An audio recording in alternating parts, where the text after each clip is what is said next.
You ever notice how the loudest pain is sometimes the quietest? The kind no one sees, the kind you don't talk about. Bullying isn't always bruise or insults shot in a hollow way. Sometimes it's quieter than that. Sometimes it's the silence around you, the way people avoid you, the way laughter feels like it's never meant for you, only against you. And if you ever been there, you know this truth. The worst part of being bullied isn't the bully, it's the silence of everyone else. The friends who don't step in, the teachers who pretend not to see, the parents who just say, ignore it, it will go away. But it never really goes away. It stays with you. It rewires how you see yourself. And sometimes it convinces you you are worthless than you actually are. Bullying doesn't start with a fist. It usually starts with a word, a nickname you didn't choose, a joke that cuts little too deep, a laugh that keeps echoing long after the classroom has gone quiet. At first, you try to brush it off. You laugh with them because you don't want to look weak. You tell yourself it's just a joke, just a kid being a kid. But deep down, you know the laughter isn't with you, it's at you. And little by little, the joke become your identity. People stop calling by your name. They start calling you by the thing they mock you for. Too skinny, too fat, too dark, too quiet, too weird, too much, not enough. It doesn't matter what it is. Once the label stick, it spread, and you carry it, even you hate it. Here's the thing no one tells you about bullying. It's not just about what the bully does. It's about what everyone else doesn't do. Because once you're marked, people keep their distance. They don't want to be next. They don't want the spotlight of cruelty to turn on them. So you walk into the cafeteria and there are empty seats everywhere, but somehow none of them are for you. You sit alone, you eat alone, you walk to class alone, and maybe if you have been through this, you know what it feels like to pray for the bell to ring. Just you don't have to sit enough. Another lunch period of pretending the food is enough company. People think bullying is about scars or black eyes, but those heal the real wounds they don't show. They are hidden in the way you stop raising your hand in class, in the way you delete the text before hitting send because you're afraid it sounds stupid, in the way you avoid looking in the mirror because the person staring back feels like someone else's cruel invention. This is the silent pain, the kind that makes you shrink without anyone noticing. In the cruel spot, you could be standing in a crowded hallway, surrounded by hundreds of people, and still feel invisible. Still feel like no one will notice if you disappear. What starts a joke become routine. What starts as one person become a crowd. And before you know it, it's not just about what they say. It's about how everyone else joins in. One small laugh turns into a chorus. One shove in the hallway become a game others play. And suddenly, you are not facing the bully. you are facing a system, a culture that allows cruelty to survive because it's not my problem. And here's the painful truth: when people see you as a target long enough, they stop seeing you as a person. The hardest battle of bullying doesn't happen in the classroom or the locker room. It happens in your head, because after hearing the same insult again and again, you start to wonder, what if they are right? What if I really am worthless? What if I really am ugly, stupid, weak, broken? That's how bullying works. It doesn't just want to hurt you, it wants to recruit you. It wants you to bully yourself, to repeat the words in your own head until you believe them. And once you start believing them, you stop fighting. You stop standing tall. You start shrinking, making yourself smaller. Apologize for existing. That's the silent victory of a bully.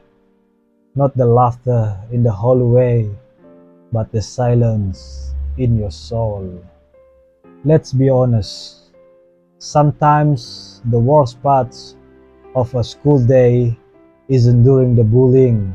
It's afterward, when you're alone in your room, staring at the ceiling, replying every word, and even your parents ask, "How was school?" You smile and say, "Fine." Because how do you explain it?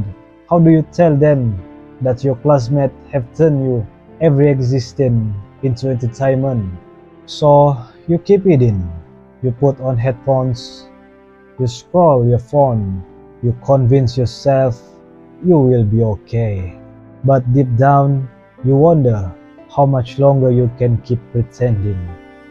If you ever been there, you know this part, the part where you hope just one, that someone notice, that a teacher step in, that a friend speak up, that somebody, anybody says, "That's not okay, you don't deserve this."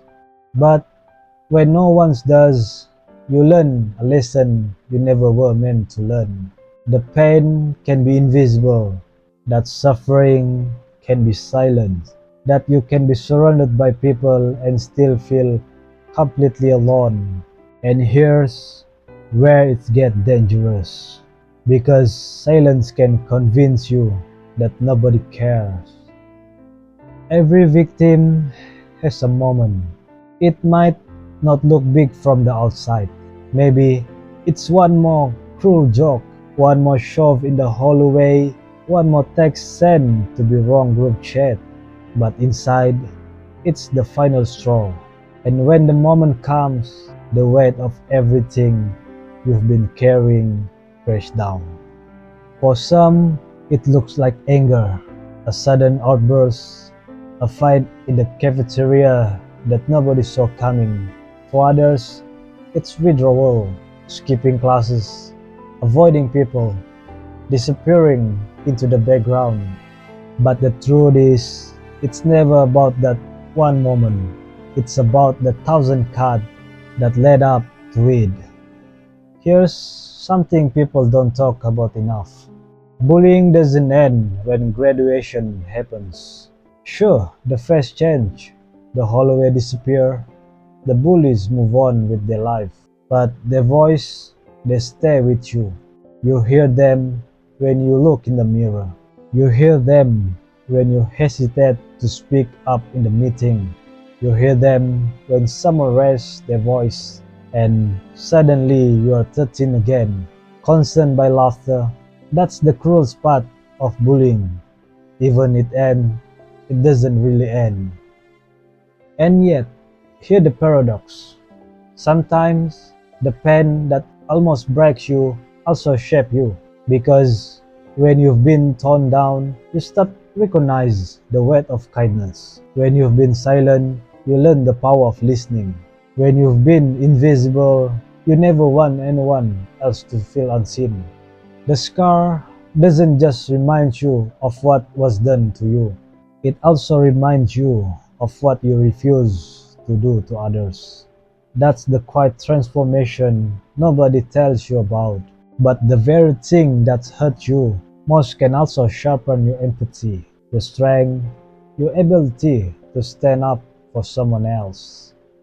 Still, let's not pretend it's all wisdom and growth. Sometimes it's rag at the people who laugh, rag at the teacher who ignore it, rag at yourself for not fighting back harder. And that rag, if you're not careful, can eat you alive, or it can become a fuel. Because anger, when guided, is power. It can drive you to create change, to speak up, to become the person you once need. The hardest part, after being silenced for long enough, is finding your voice again.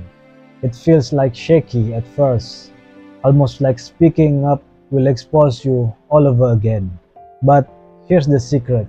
Every time you speak, even your voice trembles, you reclaim a piece of yourself that bullying tried to steal. Every no you say, every boundary you set, every truth you share is not just word, it's power. When people think of strength, they imagine toughness, fist raised, never crying, never breaking. But real strength, it's different. It's getting up the next morning, it's walking into the same hallway where you were humiliated and holding your head a little higher. It's choosing not become what hurts you. Strength isn't loud, strength is steady. And the quiet strength of a survivor is something no bully can ever understand. Here's the thing about scars. They don't disappear, but they can protect you. Because scars are proof you've been through fire and came out alive. Proof that you know what pain feels like, and you will recognize it instantly in someone else. That recognition, it makes you the kind of person who step in when others stay silent. It makes you the voice in the room that say, that's not okay. It makes you the friend who notice when someone is hiding their hurt. The scar that once made you feel broken can become the shield you hold for someone else. So, if you've been through it, the laughter, the whisper, the isolation, know this: you are not defined by what they did to you. You are defined by what you do now. Do you carry it forward as a poison, or do you turn it into fuel? Do you let it close you off, or do you let it open your eyes to those still suffering? The choice is yours. If nobody told you this yet, let me be the one. What happened to you was not your fault. Your pain is real. Your survival is proof of your strength. And your story, yes, even your scars, might be the light that guides someone else out of the darkness. If you felt this silent pain, you are not alone. Leave a dot in the comment if you carry scars like this. Sometimes a small mark is all it takes to say, I get it, I've been there too. Because healing begins the moment silence is broken. Take care.